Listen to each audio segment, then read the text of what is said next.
Hey, what's going on, everybody? Manny here once again. Welcome to DFS Zone. I have a brand new NBA DFS video for you guys for this 8-gamer today in the association. But before I get started, like always, I appreciate you guys drop a like. If you're new to the channel, it's your first time here, have not seen any of my NBA videos, the only thing you need to do to be a part of the community and get access to the videos is to become a subscriber. I cover the NBA in its entirety throughout the entire year. This is my second full year doing it, doing videos. I've done over 300 somewhat videos on this channel over a year and a half. And, right now I'm covering NBA. NBA will be covered 6 days a week right now, currently. Monday through Saturday, I'll be putting up videos. As soon as the NFL concludes, because I do play NFL DFS, I will be definitely doing the Sunday videos for NBA as well, all the way through the entire season. So if you find that you need some information, some stuff that could possibly help you in making those lineup decisions on a daily basis, the only thing you need to do to be a part of that is to become a subscriber. So just make sure you subscribe down below. Make sure you also put on your post notifications, that bell icon. Turn that on, because I've had people in the past saying, your video's up, I didn't even know it was up, and it was because they didn't have the bell icon, the notification on. So make sure you turn that on, and this way you won't miss out on any of those videos. All right.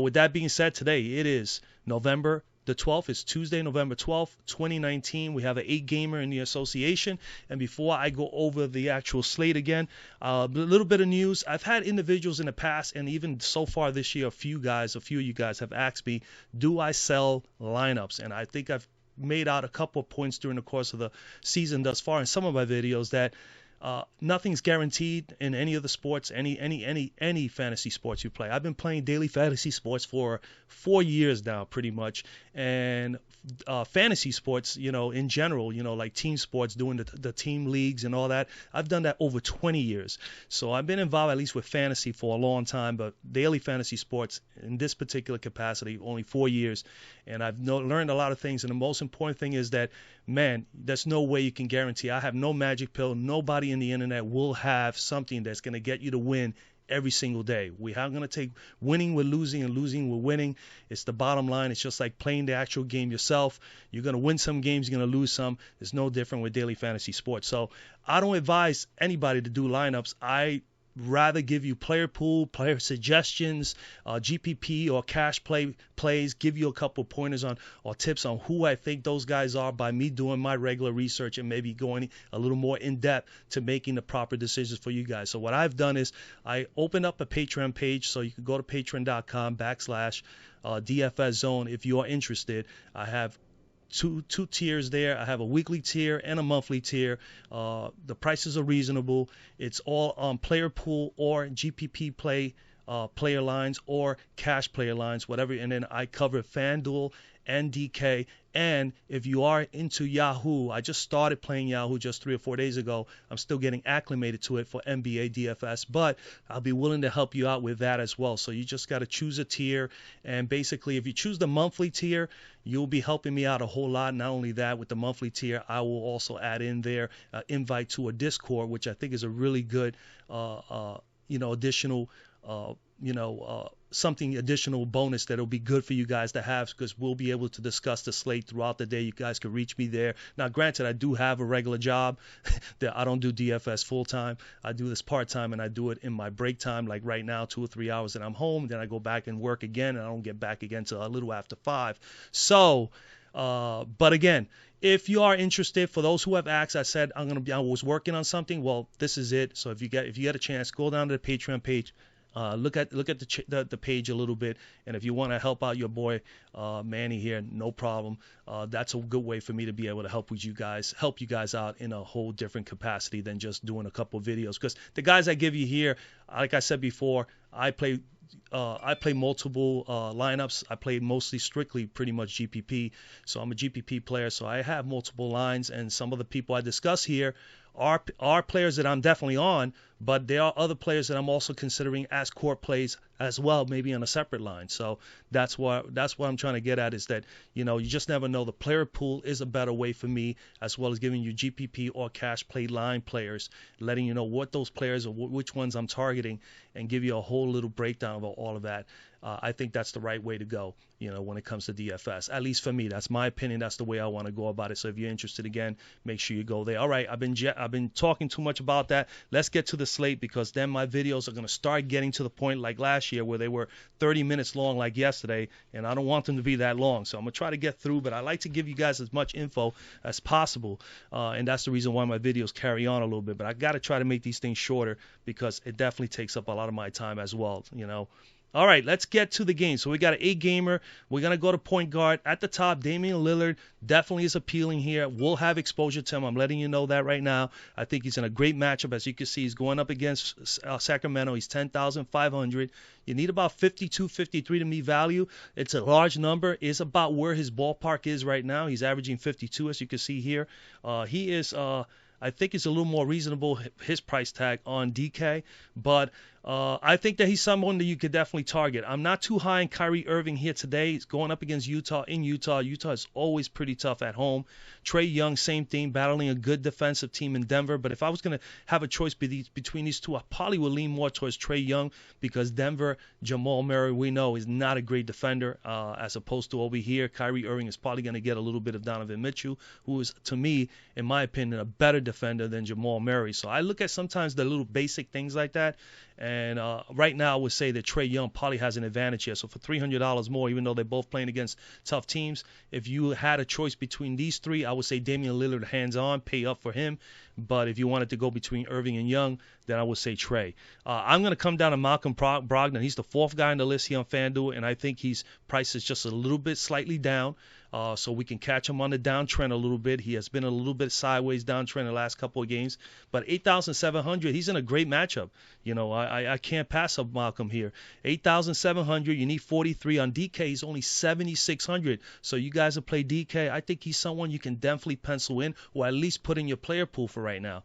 7,600, you only need 36. He's averaging 43, so he's obviously priced very well on DK. He's been trending a little bit sideways, as you can see, but the bottom line is that he is a very, very important part of the piece of the puzzle to this offense for the Indiana Pacers. So I expect him to bounce back right back. As you can see, he took a little stumble here with 24, but he went back up to 36 fantasy points, put up 19, 5, and 8. He's averaging 21 pretty much points per game, 5 rebounds, nearly 9 assists. He's putting up great numbers. He does a little bit of everything. He's playing over 29 minutes a game. Pretty much he's playing 31 to 32 minutes or better on average.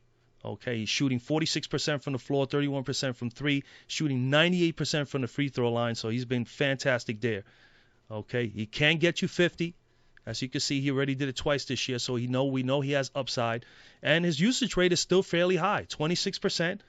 Okay, and then remember, Jeremy Lamb is not playing, and when Jeremy Lamb is off the court, he jumps up 2 to 3% more on his usage. So he's going to get a lot of opportunities, a lot of opportunity to shoot, a lot of opportunities, obviously, to handle the ball, and that's exactly where we want him to be at.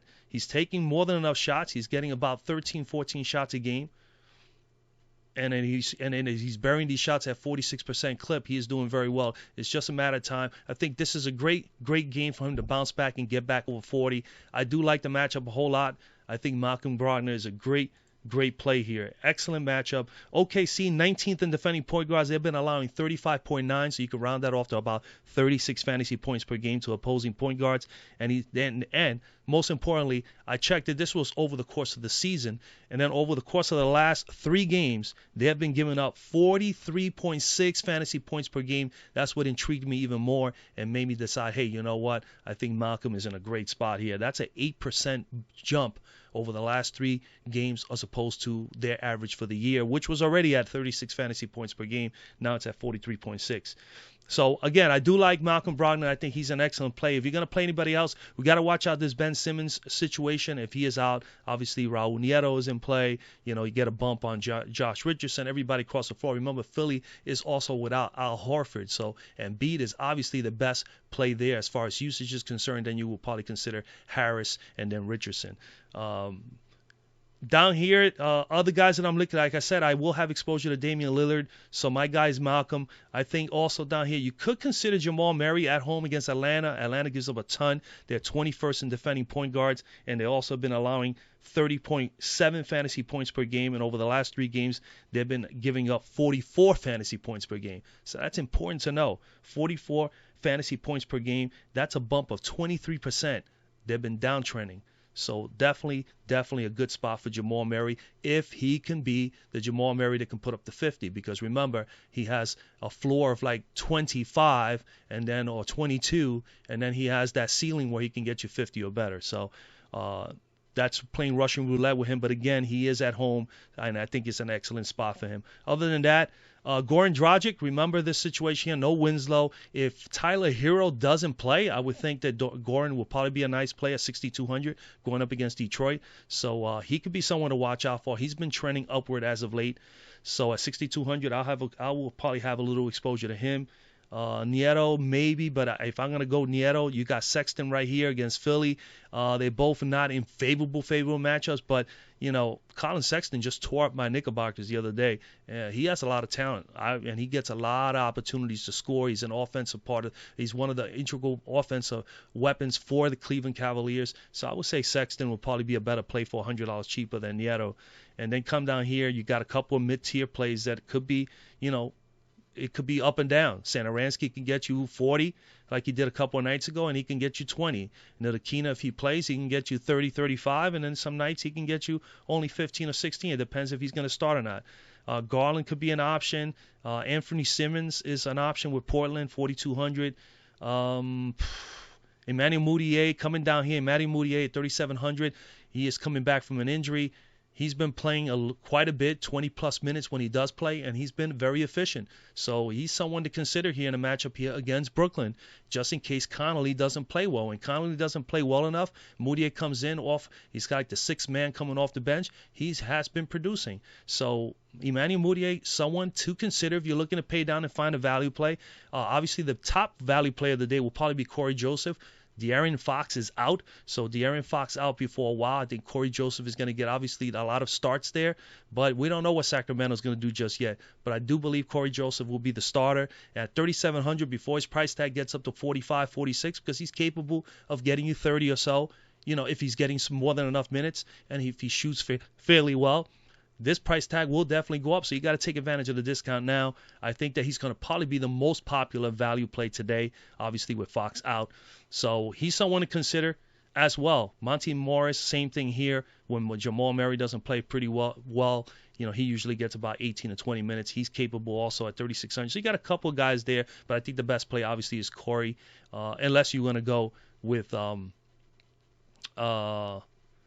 Yogi Ferrell, so Yogi could be a possibility, but I think Corey Joseph will be the one. All right, shooting guard at the top, Jimmy Butler, do like him. We'll have some exposure to him in this against Detroit. I think that he's in a great spot. Again, Detroit third in defending shooting guards, but I'm sure they have not, and I already looked at it. They did not play any top-tier shooting guards as of yet, or at least as recently. So Jimmy Butler definitely in a good spot. Devin Booker, I'm not high on Booker at all. I would prefer Donovan Mitchell for $400 cheaper against Brooklyn, hands down. They have no Levert, and as you can see here, Brooklyn is 30th, dead last in defending against shooting guards. So again, Donovan Mitchell, and then of course Donovan Mitchell at home is always a good play. Levine, Alexandria, not high on any one of these two. Levine did play New York already, didn't shoot particularly well in that game. I think he put up 30 somewhat. I think RJ Barrett will be able to neutralize him a little bit. New York, granted they have 2-8, but they across the board they find ways to defend and stay in some of these games. Half the time. I mean, there's been obviously games that they have not played well and they gotten blown out. But Zach LaVine, I don't know. At home, it could be. I would rather pay down and go all the way to Buddy Hield at 7,000 with no Fox. He's going to get a bump of at least 3 or 4%. As far as usage is concerned, he's going to take more shots. I think he's the best play here at that 7,000 mark. I'd rather dodge all these guys, but he's going to be probably the most popular. So I'm going to come down and even cheaper. I'm going to go with his teammate Bogdan Bogdanović at 5,600. We know he's going to get a bump. He actually gets the biggest bump when Fox is off the floor, is Bogdan Bogdanović. Double B is 5,600. You need 26 to me value here. He is 5,400 on DK, pretty much around the same price. Again, like I said, a 30% bump in usage when De'Aaron Fox is off the court.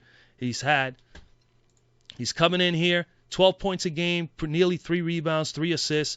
He does a little bit of everything. He could definitely do more, and he can get you a couple of peripherals. He can definitely get you some steals and all that. As you can see, his last 2 games, 28 to as much as 31 minutes, has already been boosting up. He has 2 straight 20-plus games, and he has 2 straight games at 32 fantasy points to as high as 36 fantasy points. That's enough to cover value here. He should be probably closer tonight if he shoots fairly well. Could get you 35 to 40 easy in a matchup here tonight. I do like him a whole lot. He's shooting 37% from the floor, which is not good at the moment, 40% from 3. But in the last 2 games, he's been shooting 57% from the floor because his shots are starting to go down. He shot 11 to 12. He's taking 11 to 12 shots, 7 to 8 threes in those games, and his like I said, his field goal percentage is up 57% in those 2 games. So if he can keep it going here, he can definitely do wonders. Again, probably one of the more popular plays tonight. Maybe Buddy Hield will be more popular, but I do like Bogdan Bogdanovic here. He's going up versus Portland. Portland is 25th in defending shooting guards, and they have been allowing 20.7 fantasy points per game, which is not a huge amount because C.J. McCollum is a pretty good defender. All right, but in the last 5 games, I have to look even closer. That's during the season. But during the last 4 to 5 games, that has been bumped up 4.5 fantasy points more at 24.2 fantasy points per game for an 11% increase in fantasy points given up to opposing shooting guards. And that during that stretch, they played Poole 29, Richardson put up 31, Karis LeVert before he got hurt, he put up 25, and Herter for Atlanta put up 21. So Bogdan Bogdanovic, man, with the amount of usage, shots, and the amount of minutes he's going to play over 30 minutes. Definitely love him here. Great matchup, great price. Bogdan Bogdanovic. Other than him, like I said, Donovan Mitchell at 8,400 going up against that Brooklyn team again at home versus Brooklyn. 37.3 fantasy points per game given up to shooting guards. They gave up 41 to Booker recently. Buddy Hield at 7K versus Portland is definitely in play for me. Those are the guys there. If you're looking for value here, as shooting guard, man, the only ones are thinking of these guys right about here. Korkmaz will probably get some time. He could be a very sneaky play at 4,200. You need 21 to meet value. He's averaging about 15. He's going up against Cleveland. He's going to get some minutes there, especially if Ben Simmons is out. Langston Galloway's been getting at least 20 minutes a game or more for Detroit coming off the bench. So Galloway could be an option if you want, if you're looking for a guy with minutes and a respectable price with at least 20 to 25 point upside. He can do there. Tony Snell is another guy, 3,800, get some minutes. And Duncan Robinson could possibly get some minutes. I wouldn't be high on him. And other than that, Garrett Temple for Brooklyn at 3,600 at times can get 18 or more minutes. He could be a sneaky play. All right, that's what I'm looking at there. Small forward. At small forward at the top, we got LeBron James. Now, again, we have to watch out that Anthony Davis news. If AD happens to be out, then LeBron James, for me, is in play. Right now, I'm not high on LeBron or Anthony Davis if they're both playing. I'd rather pay down and even take a stab at Kyle Kuzma instead, who has no more minutes restriction because he hasn't quite hit that 25, 30 fantasy points or better yet, but we know he has that capability and upside. But over here, I'm going to go with Tobias Harris. Obviously, Al Horford is out. They're going to need more rebounding. They're going to need more scoring. He's going to get a bump in usage. He's going to get a bump in opportunities to get more rebounds because he's going to need to. He's going to have to help out here against Cleveland, who is actually a pretty good rebounding team. So Harris, 7,300. You need 37 to meet value here. He's 6,800 on DK. You only need 34. He's averaging about 37 to 38 fantasy points per game. Again, no Al Horford. You got to love that. All right. He's going to have to be an offensive weapon. He is coming in here. He's averaging about 18.5 points per game, nearly 9 rebounds, 3 assists. He's playing over 30 somewhat minutes a game. As you can see, pretty much about 32, 33 minutes or better per game. He did have a 42 spot 2 games ago. Capable of getting you in the 40s at this price tag. All right, he's pretty safe. Most of Philadelphia's players are pretty darn good for cash, and he has the upside to get you that GPP number that you need. He is shooting 50% from the floor, 29% from 3. So the bottom line is we need him to hit those threes a little bit more. He can get you some peripherals. As you can see, he is pretty good. The last 2 games, 4 blocks and 3 steals. That is fantastic work by Harris. If we can get that again, that was against Denver and Charlotte. His usage rate is at 20.5%, but like I said, I looked it up. He's at about 22% more greater when there's no Al Horford. So he'll be at a 22.5% usage rate today. He's taking 12 to 13 shots per game right now, so expect him to take a few more in this matchup here today. He's going up against Cleveland. They're 24th in defending small forwards, which is in the bottom of the league, but they are one of the better rebounding teams, allowing only 25.4 fantasy points per game over the course of the season. They have not faced a lot of top-tier small forwards. Tobias Harris is probably going to be one of the better ones other than Jason Tatum. They already played, and Tatum put up 33. Otto Porter put up 25.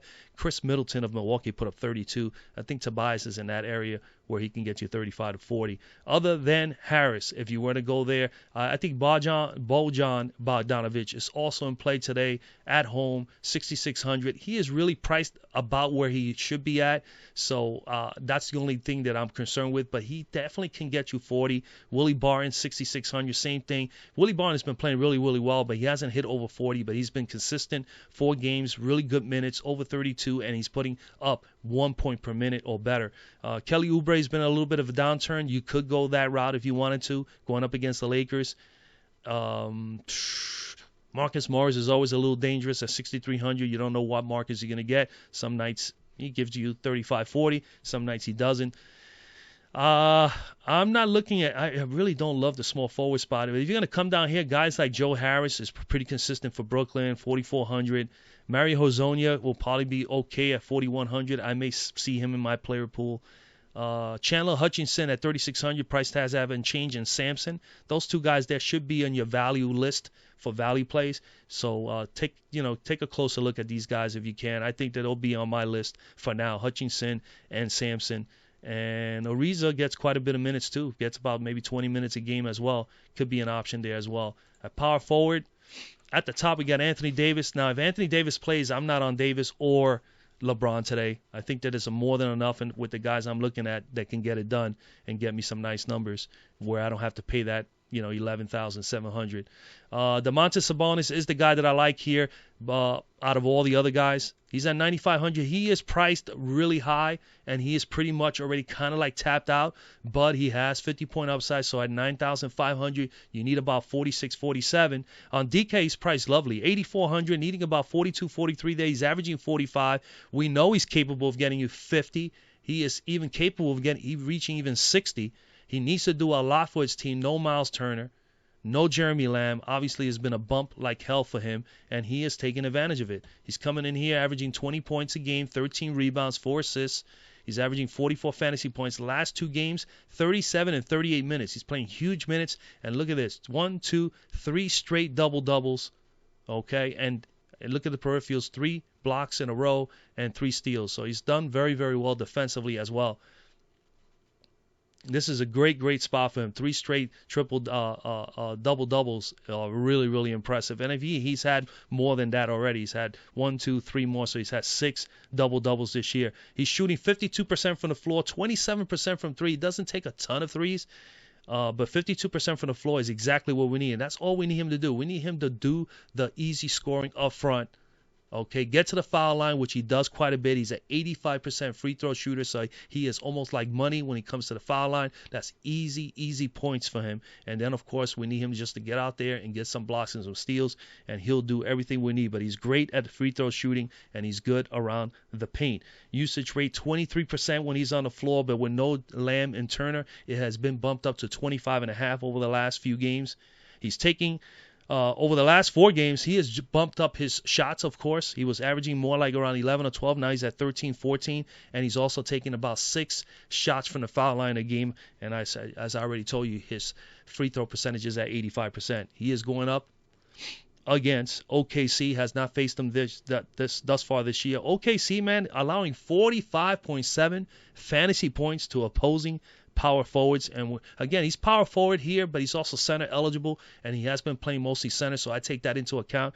OKC with centers, 41 34.4 fantasy points per game. So either or, they're going to definitely have a rough go. Now, granted, OKC does have Steven Adams back. I don't know if he is healthy. I know he was bummed out again after coming back from injury, but if he happens to be out, it's just even a better situation for Sabonis. In the last 4 games, they've given up these big numbers, but they've given them up to some really good players.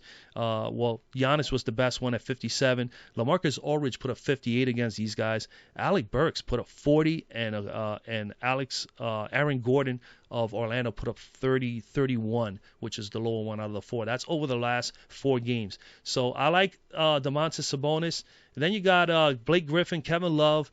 Tough matchups for Kevin Love. Adebayo should be a good play here, but now Blake Griffin is back. If it was just Andrew Drummond, I would probably be still maybe consider him in my lineup. Right now, I still gonna keep him in my player pool at the moment. I got to look into this a little bit more, but right now, 24th ranked is Detroit, but with Blake there, it's going to take away from him a little bit as far as getting rebounding opportunities. It's also going to hurt Andrew Drummond as well, like I mentioned the other day. But Bam here, he needs to do a lot for Miami. This is a tough matchup. Julius Randle, I do like. I think I might have a little exposure to Julius Randle. He's going up against Chicago. They're 30th in defending power forwards, and he's starting to turn it around. He has been putting up 20-point games the last 3 games in a row. We just need him to get more rebounds and start hitting a few of those threes and to get that field goal percentage a little bit better. But they're 30th, and they've given up 31.5 fantasy points per game to other power forwards thus far this year. And then Rashad Holmes is another guy that I'm considering here in this pace-up game for Sacramento. He is perfect for pace-up game. The guy goes up and down the floor very well. He's good at the paint. He's good at the basket as well as being aggressive. Not a bad free throw shooter. Can get a couple of things done. 6,400. You need 32. It is a hefty number, but I think he can definitely get it done in the paced-up game. As you can see here, Portland is 26 in defending power forwards, and they have recently been giving up over the last 4 or 5 games 34.4 fantasy points per game. So it'll be right in the wheelhouse for Holmes if he can have a good game. Other than that, like I said, I think I will have on my player pool, at least at the moment right now, I do have Kyle Kuzma. He's not in the minutes restriction anymore. You could always consider Jared Allen for the rebounding here at 5,000. Definitely a tough matchup. I'm always concerned to go up against Utah. Royce O'Neal gets a lot of minutes. He's going up against Brooklyn. Brooklyn, surrenders quite a bit of points. Royce O'Neal could have one of those days where he's shooting very well. He plays over 30 minutes a game. At 4,000, just on the minutes alone, you could take a stab at Royce O'Neal. Christian Wood, about 18, 19 minutes at times. Could be a play here at 3,900. Jeremy Grant, same thing, 38. Scal Labissiere could be another guy. You can consider him as well. Anthony Tolliver. There are a couple of guys, but nobody really stands out. I'd probably say Royce O'Neal at the 4,000 mark could be an option. Taj Gibson has been playing a little bit of center for the Knicks. Don't think so. At center, at the top, we got Joel Embiid. I will have some exposure to Embiid because we know there's going to be a bump in his usage in minutes and in shots. He's going to have to provide a little more offense for this team. And again, like I said, Cleveland is a pretty good rebounding team with Tristan Thompson and Kevin Love, so they're going to need his big body. I think this is a great game for Joel Embiid. I will have exposure to him. I think he's going to be probably like 25% of my lineups. Andrew Drummond, maybe in a few lineups. A little concerned always when Blake Griffin is back, and he is going up against Bam and the Miami Heat, which is really a tough, defense all the way across the board. So a little tough one there. I would probably favor more Embiid here. But Jokic here, man, I mean, $9,000, and he is 8,300 on DK. You just got to play Jokic. I've only played him once, and he burned me. And he has had a terrible year, no doubt about it. But he is still Jokic. This is a guy that can get you 60 or better any given night. He's a triple-double threat. He's double-double threat any single night. He just hasn't been shooting the ball well. His shots have not gone down the way they were going last year. But as of late, he has been shooting better, and that's what you got to look at. Sometimes you got to look to see if he is making a turn. So he's starting to trend a little bit upward. At 9,000, you need 45 to meet value. He's coming in here averaging 16 points, almost 17 points a game, 9 rebounds, 6 assists. This should be over 10 rebounds a game. He needs to get more rebounding. As you can see in between these games, he only 5, 7, and 6. But at last 2 games, over 20 points. 3 out of the last 4, 20 points from the floor. He's playing 35 minutes plus over the last 2. He's getting some assists, and the peripherals are there. You're going to get some rebounds. You're going to get some blocks, and you're going to get some steals from him as well. As you can see, he had one of his better games here, 58, just 2 games ago. The last one was way back here, second game of the season. So he needs to get it rolling. This could be a great, great opportunity for him. We know that he is capable of getting 60 or better. All right. He's shooting 44% from the floor, 24% from 3, 73% from the foul line. His usage rate is at 26%, which is pretty darn good. All right. He's taking 14 to 15 shots a game. The last 2 games, he's been elevating his shots. He is at 22 to 23 shots respectively over the last 2 games. Keep feeding this guy, especially if the balls are going down. And he's shooting 43% during the course of that stretch. Okay. But the threes are the problem. He's taken 16 threes over the last 2 games and has only hit 3 of them. So he's only shooting at about 18, 19% there. That is not good. We need those threes to go down. Come on, Jokic. Get it done, baby. So again, I just like the price tag for what he does for the team. Integral part of the offense. Probably one of the best centers in the league. Triple-double, double-double threat. You got to consider him some nights. This is a great matchup against Atlanta. They got really nobody there that should be able to stop him. That's the whole thing. Now, granted, I'm saying all this, he's probably going to be pretty high owned. 8%, 8 games today. If he's at 40%, that's pretty high, 45%. But, man, you got to take at least a stab at him in some of your lineups. If you're doing multiple lineups, you got to have either some Embiid and you're going to have some lineups with at least Jokic. That's just the way I feel about it. Other than that, if you wanted to pay down, Whiteside is not a bad option. Going up against Sacramento, they shouldn't have anybody that's going to be able to rebound over him. I think he's in a great spot, but he's a game-time decision, so you got to watch out for him. He's a good point-per-minute player, as you all know. Okay, Sacramento is 18th in defending centers, and they have given up only 18.7 fantasy points per game as of late to centers, but they haven't faced anybody good. Bobby Portis, Gasol, and Alex Len. So again, Whiteside should be someone you can consider. But obviously a better option is somebody that's healthy. Going up against Brooklyn, we hate to pick on Brooklyn, but I normally do. Rudy Gobert at home, especially going up against Brooklyn with that poor center position. 29th in defending centers. You got to consider Rudy Gobert. All right. The Nets are right now, over the last 4 games, have allowed 41.5 fantasy points per game to opposing centers. That is huge. 78 to Drummond, 44 to Whiteside, and Aaron Baines put up 31. So again, Gobert in a good spot, and he has slightly now, as of late, been trending upward as far as fantasy point totals and scoring and rebounding. So should be a good spot for him. Other than those guys, I mean, really the only other person I may consider, and that's only if the Knicks are going to play Bobby Portis going up against his former team. Buried them the first time. He put a 50 spot on them about 2 weeks ago when they played Chicago, and now they're going back to Chicago. So he'll be pumped up. I think the Knicks more than likely will probably put him to start. We know Taj Gibson has been starting as of late. Again, they may go with Taj Gibson as well because that's his former team as well. So, you can use the revenge game narrative if you want to. I like the factors that he put up 50 against them already. He's capable of putting up 30 or 40, and he's 5,600 in a favorable matchup. As you can see, Chicago 19th in defending centers, and in the last few games they've given up 32.3 fantasy points per game to opposing centers. So again, I do like that matchup as well. And that's where I'm at, ladies and gentlemen. That's where I'm at. So again, if you want to get your GPP or cash lines, if you're interested in player pool for any of the given slates, I do have a weekly package as well as a monthly package at patreon.com/DFS Zone. Check it out if you like. Other than that, if you want to be in the weekly drawing here, you just got to like, comment on the video, anything regarding the slate, and of course be a subscriber. And I do a weekly drawing here for that same player pool that I am offering at Patreon again. And that's basically it, man. So I wish you guys a lot of luck tonight. God bless. The grind continues. The grind is real, and I'll see you guys tomorrow.